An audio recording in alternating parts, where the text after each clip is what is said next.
I was watching the George Janko podcast recently where he was talking about worries, and where he heard someone was telling him about how worshiping God is worshiping through faith, and when you worry, that's worshiping the devil.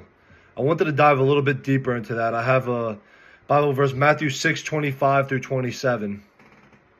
Jesus says, "Therefore I tell you, do not worry about your life, what you will eat or drink, or about your body, what you will wear. Is not life more than food, and the body more than clothes? Look at the birds of the air. They do not sow or reap or stow away in barns, and yet your heavenly Father feeds them. Are you not much more valuable than they? Can any one of you, by worrying, add a single hour to your life?" Jesus makes a great statement here about how, look at the birds, look at the animals of the world.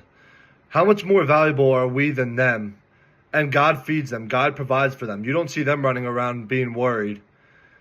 And at the end, he talks about, by worrying, do we add a single hour to our life? Is that going to help us in any way? Obviously, it's easier said than done. There's going to be stuff that comes up in life that you do worry about and that you do struggle with giving it all to God.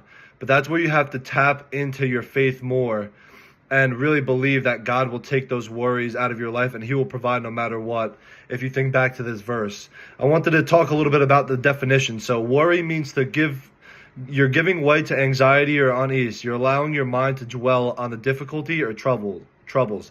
And that's exactly what the devil wants you to do is, put your mind on away from godly thoughts, put your mind away from good thoughts, and have you stirred up in all the chaos of the world and all the chaos of your own life and the difficulty and troubles. And God's here for you. And he says that if you give him your faith, he will take away your worry and your troubles. So go into the definition of faith after that. It's having complete trust or confidence in someone or something. So when you give your faith to God, he will really take away all of your worries. Now, there's going to be stuff, like I said, in life that will come up. But if you give your complete trust and confidence in him and realize that he has provided so much for you already, and if you look at, like Jesus says in Matthew 6, he provides for even the birds. Think about yourself, how valuable we are. We are made in God's unique image. He will provide way more for us. So cast your worries out. Don't feed into that, because that's what the devil wants you to do. Lean on God. Show that God is greater. Faith is greater than worry, and that could overcome any of your worries in life, and God will continue to provide for you.